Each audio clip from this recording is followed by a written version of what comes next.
Hi, I'm Annie Botticelli, and welcome to my Storyteller Horoscope for you for March 2019. Go to my website, anniehelpsyou.com, if you'd like to book a live reading. Also, if you love the way I teach astrology and want to learn, there may be some slots in my astrology apprenticeship program. You can see more about and order my book, Radical Prayer, Transform Your Life and the World in 28 Days, which has now become an Amazon bestseller. So you can see more about that at anniehelpsyou.com or at radicalprayerbook.com. So for Leos, for the March 2019 month, I'm calling the theme Peace and Quiet, and then bam, awesomeness. Because we've got this Pisces flow for several weeks that's bringing a lot of introspection.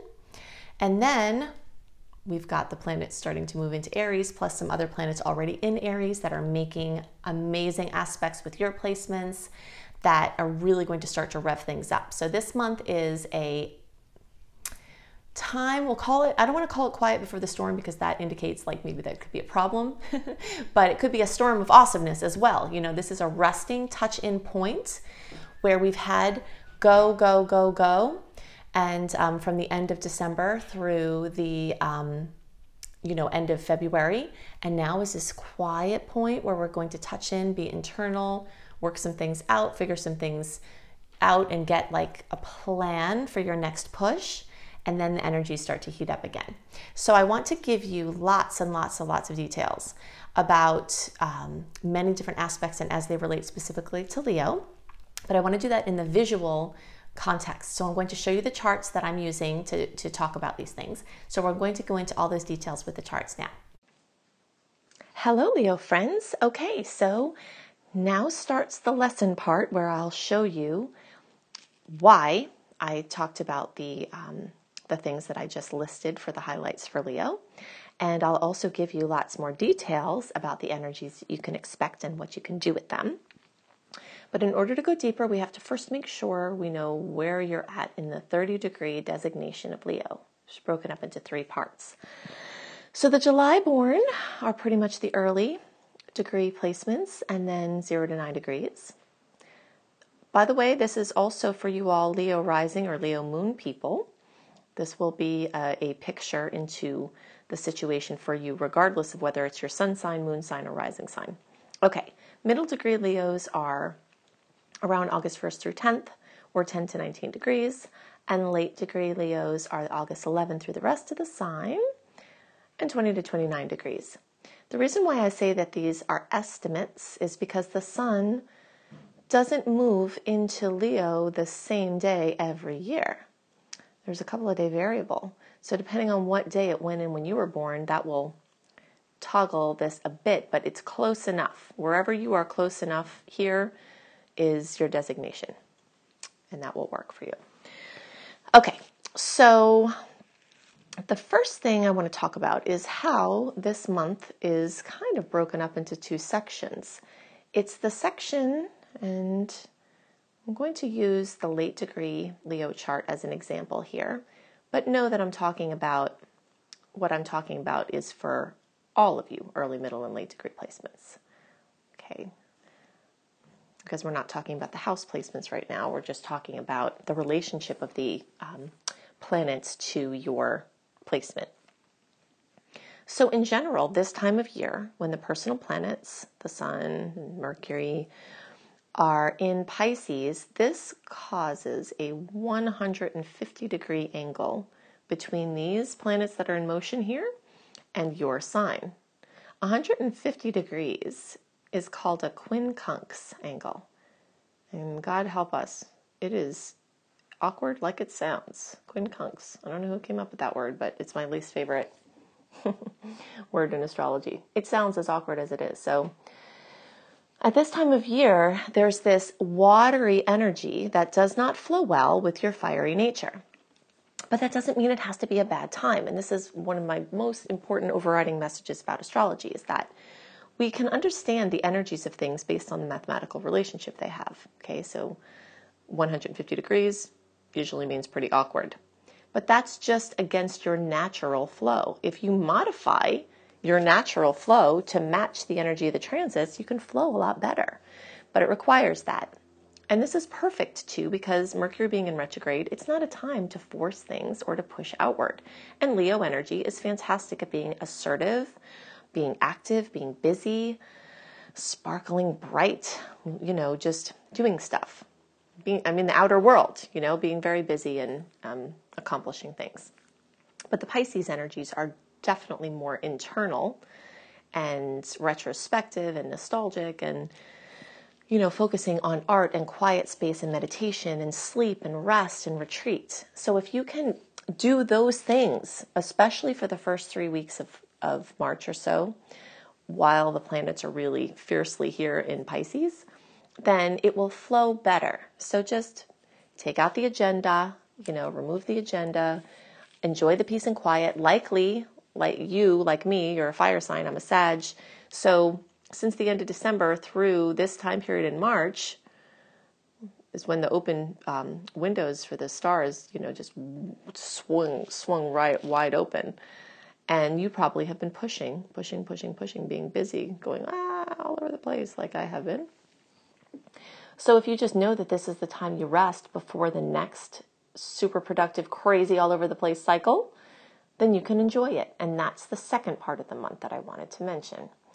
And that has to do with when the planets start to get in Aries. This is going to be staggered because the sun is going to start that, and then Mercury, once it's done with his retrograde thing, is going to eventually get there to Mars as well. To Aries as well. But starting March 20th, this sun will have moved into Aries, and it will join all these other planets there, although Uranus will have moved out of there by then. So when there are planets in Aries, those are trining your Leo placements. These Sag planets are also trining your Leo placements. So all along the early, middle, and late degree designations, you've got something or another making a trine with your placement. And then the sun, the whole time from around March 20th through around April 20th, is going to come and kiss your Leo placement. And the more Leo placements you have, the more kisses.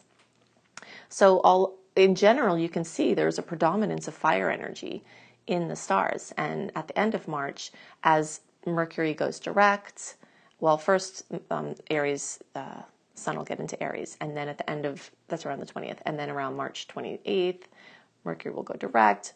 So you'll start to get really froggy again. So that's why I'm saying just kind of take advantage of this rest, quiet, don't push things. And then your time will come to just launch out again. Okay, so Jupiter is still expanding things, and that's for every Leo placement, early, middle, and late. But there's some special extra yumminess for all you anywhere between 20 and 25 degrees, if you know your degree placements, and August 10th and 15th. This month, you also will have Jupiter making a trine. Jupiter is one of the best. Anything in a trine is the best, but Jupiter adds more benevolence and expansion and makes things bigger and brighter. So earlier placements than this, you've already had Jupiter come and make that trine for you.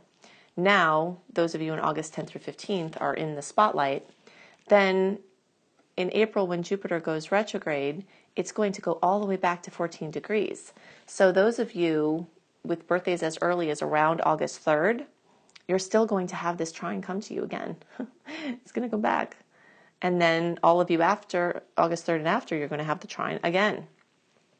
And all of you after the 15th, later in the year, you'll get to have your trine. But this is an amazing time. It's a very auspicious time. This year that this is going on only happens, from this perspective, once every 12 years, although we could say twice every 12 years you get Jupiter trines, because when Jupiter's in Aries, you get the trine. When Jupiter's in Sag, you get the trine. So for 2 years and 12 years, you get this beautiful awesomeness. So this is just really fabulous for everything and anything that you would want to do. Okay, so the last thing that I want to talk about is this full moon in Libra. That's going to be a very powerful time. March 20th, we've got, and I'll go into more details about how big this day is in the general transit report that follows, but it's the equinox, it's the full moon in Libra, and it's the start of the astrological new year as the sun goes into Aries. So this is just a really big day. So on this day, we have a 0-degree Libra full moon. This is the third full moon in a row, January, February, March, that has been at 0 degrees, which means it's a massive time of clean slates, new beginnings, lots of radical change, cycles ending, new cycles beginning. It's also the third in a row that is a supermoon. If you remember back to the eclipse, that was a doozy around the 21st of January, depending on where your time zone is. Especially because it was in your sign, right? That was super intense. But part of what added that intensity was the fact that it's a supermoon. The moon is closer to the earth, so the gravitational effects are stronger. So the effects on the water are stronger, and we're mostly water. So you really feel that. So this full moon is going to be intense again, the third intense in a row moon. It's not an eclipse, so we'll take that edge off of it. But I want you to be aware of it. Some people feel it a week, 5 days, something before, and days after the 20th. I like to leave room around the full moon just in case anything comes up to deal with it. But I wanted to show you in the chart where that full moon is going to be. So we know for everybody, every sign, there's a very good chance that drama, stress, or awesome completion, fruition, major endings, major culminations, things accomplished in relationships is going to be a major theme. Something very notable in relationships. That's for all signs. But let's look at, for early, middle, and late, where that full moon is going to be as far as the house placement. Okay, so for you early degree placements, that's going to be in the 3rd house. For you middle degree placements, that's going to, for most of you, that's going to be in the 2nd house. Could have a little bit of energy in the 3rd. And then for you late degree placements, it will definitely be in the 2nd house. Okay, so what does it mean when we have a full moon in those places? Let's look at this here.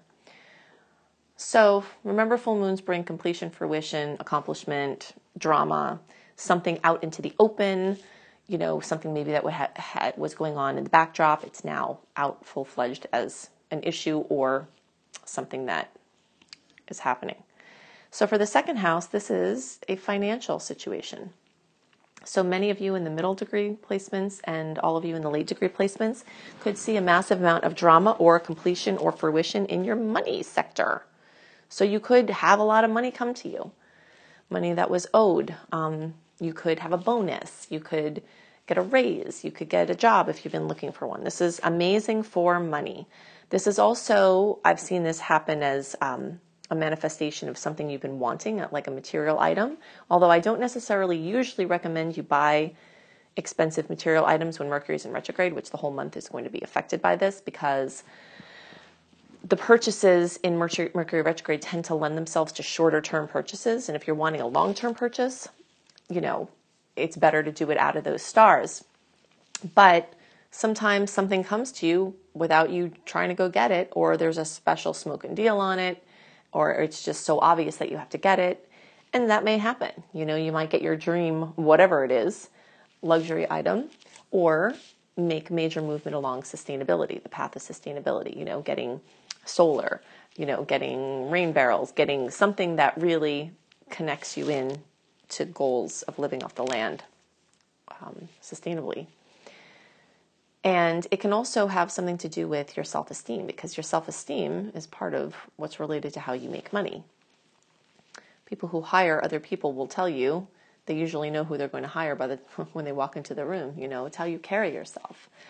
And so becoming more in touch with your earning power and what you deserve is a way that could manifest.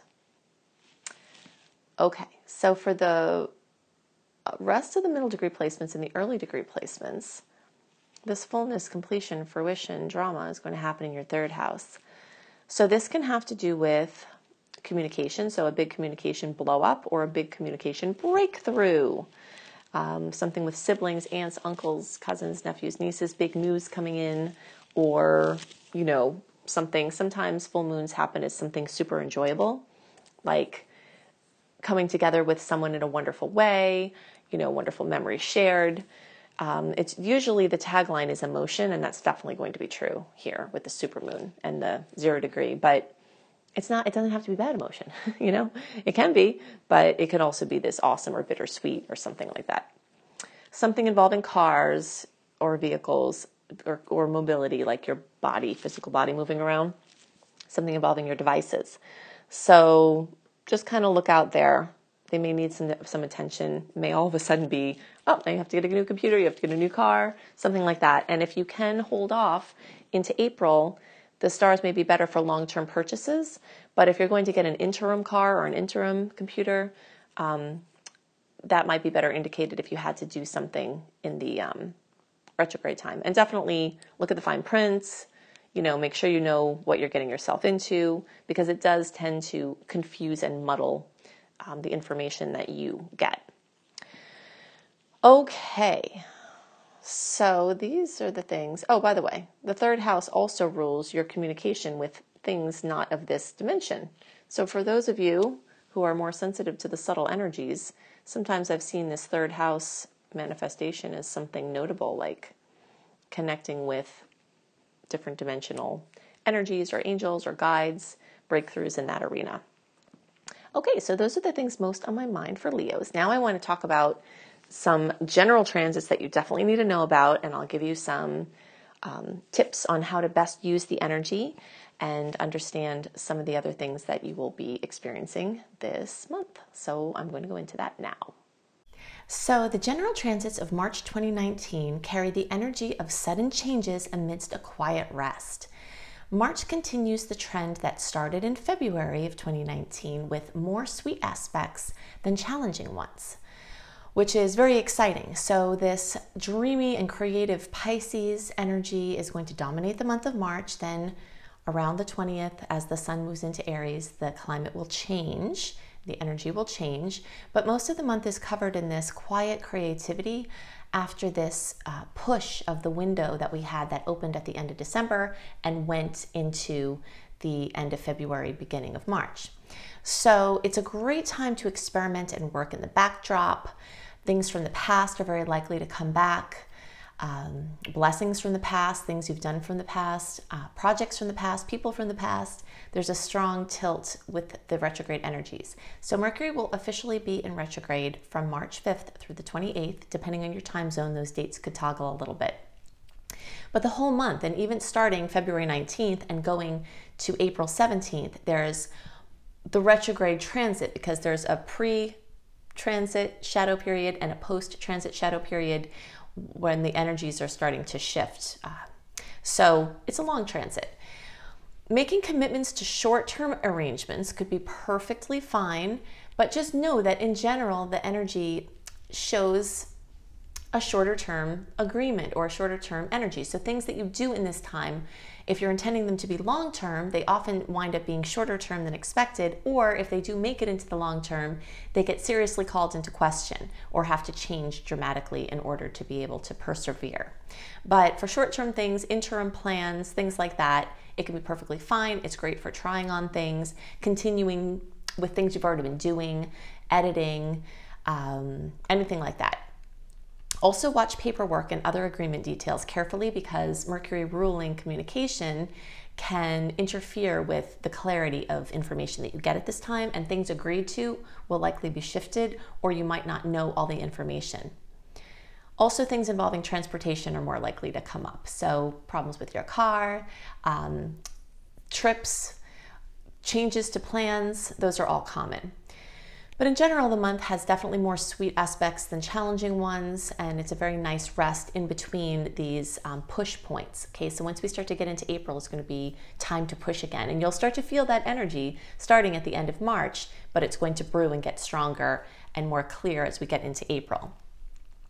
One of the twists, or the big twist this month, is amidst this smooth and introspective flow, Uranus is moving back into Taurus to stay until, you know, years from now. So generally the transit is around 7 years. It popped in last year to Taurus and then it went out. And as you may recall, the energy as it popped in is or was instigating earthquakes and volcanic eruptions and wild weather that has still continued. Also, there have been a lot of things going on in the news that relate to the breakup of old systems and the solidity of intact systems that are getting disrupted. And Uranus moving through Taurus, this is very typical of that energy. So these kind of changes and disruptions and volatility probably will shift. So our relationship to the changes is what we get to have control over. So these changes to old systems can be a very welcome thing if things are stodgy and not working. But in the places where there's some security, sometimes that can be upset in these times. And this goes all the way down, you know, starting at the global level, all the way down to the individual experience. So Uranus bringing changes there amidst this quiet time and beyond. In general, the commitment or the recommendation for this time is to keep your commitments as light as possible and as flexible as possible. You can certainly do things, but just know that things that are planned could get called into question. There could be shifts. They could still work out, but there's definitely a lot more of a kind of a last minute flowing, flexible energy that works well with this time. So I'm going to give you the days that there are sweet aspects. Do know that even if I give you a date that's supposed to have a sweet aspect, you can feel that aspect days before or days after. And some days have more than one aspect, with one of them being sweet and one of them being challenging. So you really just need to tune into your intuition with this awareness. The dates I'm going to give you, you can also find written as well as explanations of all the aspects and what you can expect with them when you go to AnnieHelpsYou.com and sign up for my free email newsletter. Then I send out a written version of this general report a month beforehand so that you have it to look at and make your plans and you can understand the energies at play. But in general, try not to stick too heavily to a certain date as being a certain way, because the carryover of the aspects can definitely, you know, stretch over a period of time. So you just kind of have to feel your way through. Okay, so the dates with the sweet vibes: March 2nd, 6th, 8th, 9th, 13th, 14th, 17th, 20th, 27th, and 28th. And the ones to look out for a likelihood of stress and challenges and drama or overstimulation or general awkwardness: March 1st, 5th, 6th, 14th, 15th, 22nd, and 28th. So you can see there are less of those aspects that are more challenging. So I'm just going to hit a couple of other highlights here, some of the dates that are most calling out to me to discuss. The rest of them, like I said, you can sign up for the newsletter and you can see all of my aspects that I put on here for you in the newsletter. Okay, so on March 1st, it kind of starts out with a bang with an aspect with Venus and Uranus. So often that can bring jolts to love or money or your certainty or self-esteem. So just kind of look out for that. But there is another sweet aspect, or a sweet aspect the day after, that could kind of help to bring a happy outcome from that, or could soften the energy. The days around March 5th, Mercury actually goes retrograde, and there's more awkwardness around the days before and after it changes station. So, you know, 2nd, 3rd, 4th, 5th, more awkwardness, more changes. You know, just try to keep your scheduling light. One of the big days of the month is March 6th, the new moon at almost 16 degrees of Pisces, and this is also going to be conjunct Neptune, the Sun conjunct Neptune. So you can check out my blog if you go to Annie Helps You, or if you just search for Making Powerful New Moon Wishes in Pisces, you can find my blog that helps to guide you using that energy in the best way for creating the life of your dreams. But in general, this is an extremely dreamy and introspective month, and this moon is especially so because of that, because of the sign it's in and because of the Neptune aspects. But it's an artist's delight, and I really love this time for rest and retreat and rejuvenation and being surrounded by inspiration, going to an inspiring place. Definitely watch your security all month, but this particular transit, things going on behind, you know, your conscious knowing with internet or home or other security, just be on guard there. Okay, March 6th, the date that Uranus moves back into Taurus. Sometimes we see things happen to the date or very close to the date that are notable, although things have already been happening since Uranus has been marching back towards Taurus. Things have been really getting stirred up over the last couple of months. All right, some sweet aspects and challenging aspects that I listed the dates already, but the other big date I want to talk about is that full moon at 0 degrees of Libra on March 20th. I talked about this in some of the individual reports as well, but this is the third supermoon in a row. And it's the third one at 0 degrees, which is the first degree of the sign. So this is denoting major new beginnings, major clean slates, major breakup of old ways, some of those ways we don't want to leave, you know, and so we could be resisting, but some of it could be welcome change that we've been working for a long time, and just sort of karma clearing up and lots of magic. I really love this full moon, even though it will be intense for better and worse. Full moons are always intense, but this is also a super moon, and it's also at the, you know, that first degree. So think about the intensity that we had at the eclipse time around January 21st, and then the full moon in February. Those super moons tend to bring more emotion and more power to the experience. This is also the spring equinox. This is also the first day of the astrological new year, which is a very exciting time to do a vision board. Also, the new moon in Aries, which will happen in April, is one of the other best times to do a vision board, planting seeds for what you would like to create in your life. But this March 20th time is very, very powerful, very, very powerful. There's also 3 awesome aspects that are occurring simultaneously. Mars in Taurus is trining Pluto, and Mercury in Pisces is making a sweet aspect to Saturn, or maybe that was it. So there's 2 aspects. And those are just adding to the beautiful, powerful nature of this time. So then on March 28th, we have, or the 27th, depending on your time zone, Mercury is going direct. So again, the awkwardness around those dates, to just be extra careful driving, walking, with your communications, your devices, don't drop them in the toilet. This is more likely to happen during these Mercury retrograde cycles, where your cars or other vehicles or communication devices need some attention or extra care. Don't text while you're driving. Don't text while you're walking, if you can help it. Oh, one other thing, we started out the month with that challenging aspect with Venus on March 1st, and now we end the month with a sweet aspect with Venus. So sweet surprises in money and love can come with this one. So it's a nice counterbalance to that jolt at the beginning of the month.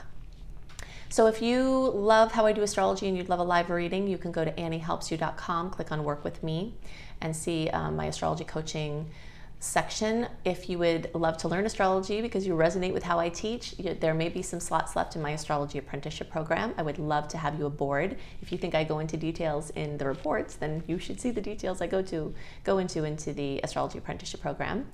Definitely check out my new book, Radical Prayer: Transform Your Life and the World in 28 Days.